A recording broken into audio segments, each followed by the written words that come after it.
Valério, o romano reanimado.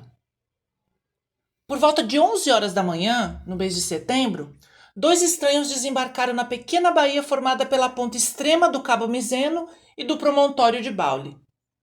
O céu era de um azul sereno e o mar refletia sua profundidade com uma tonalidade ainda mais escura. Através da água clara, era possível ver as águas de várias e belas cores, crescendo nos destroços dos palácios romanos, agora engolidos pelo oceano. O sol brilhava forte, provocando um calor insuportável. Os estranhos, ao desembarcar, imediatamente procuraram um lugar à sombra, onde pudessem se refrescar e se abrigar até que o sol começasse a se pôr no horizonte. Eles buscaram os Campos Elíseos e, serpenteando entre os choupos e as amoreiras adornadas pelas uvas que pendiam em cachos abastados e maduros, sentaram-se sobre a sombra das tumbas ao lado do Mar Morto. Um desses estranhos era um inglês de alta posição, como podia ser facilmente percebido por sua carruagem nobre e maneirismos cheios de dignidade e liberdade. Seu companheiro, não posso compará-lo a nada que existe agora, tinha uma aparência semelhante à da estátua de Marco Aurélio na Praça do Capitólio em Roma. Plácidas e autoritárias, suas feições eram romanas. À exceção de suas vestes, você o teria imaginado como uma estátua de um dos romanos trazidos à vida. Ele usava roupas agora comuns em toda a Europa, mas que pareciam inadequadas para o homem, como se estivesse pouco habituado a elas. Assim que se sentaram, ele começou a falar desta maneira. Prometi relatar-lhe, meu amigo, quais foram minhas primeiras impressões em meu renascimento e como a aparência deste mundo, decadente em comparação a como era antes, me surpreendeu quando a luz do sol revisitou meus olhos depois de ter-os abandonado há muitas centenas de anos. E não poderia escolher um lugar melhor para esse relato. Este foi o local escolhido por nossa antiga e venerável religião, por ser o que melhor representava a ideia que os oráculos oferecem ou que os profetas receberam dos alegres descansos após a morte.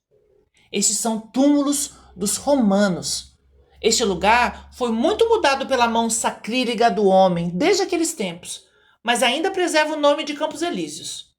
Averno fica a uma curta distância daqui, e este mar que observamos é o Mediterrâneo, azul e impassível, enquanto todo o resto carrega as marcas da servidão e da degradação.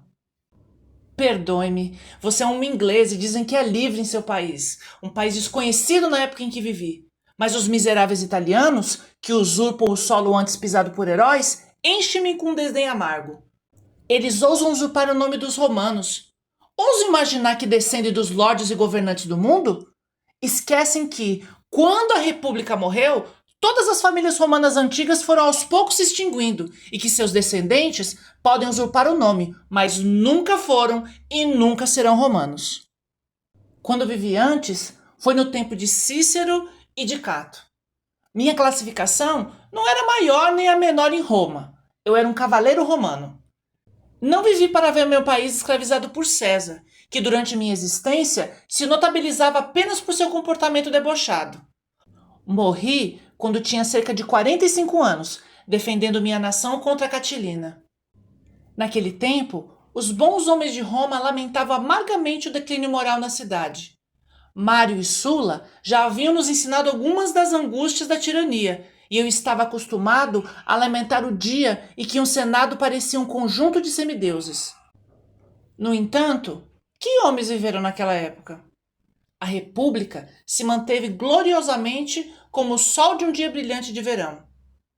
Como eu poderia me desesperar com o meu país enquanto homens como Cícero, Cato, Lúculo e muitos outros que eu conhecia como cheios de virtude e sabedoria, que eram meus amigos íntimos e queridos, ainda existiam? Não preciso incomodá-lo com a história de minha vida. Nos tempos modernos, as circunstâncias domésticas parecem ser a parte da história de cada homem que mais vale a pena investigar. Em Roma, a história de um indivíduo era de sua terra. Vivíamos no Fórum e na sede do Senado. Minha família sofreu com as guerras civis. Meu pai foi morto por Mário e meu tio, que cuidou de mim durante a infância, foi banido por Sula e assassinado por seus emissários. Minha fortuna foi diminuída consideravelmente por tais desgraças domésticas, mas eu vivia frugalmente e preenchi com honra alguns dos mais altos cargos do Estado. Cheguei, inclusive, a ser cônsul. Nem tampouco relatarei agora o que seria de grande interesse para você. Tudo o que sei a respeito desses grandes homens, cujas ações, mesmo a esta distância no tempo, lhes são intimamente familiares.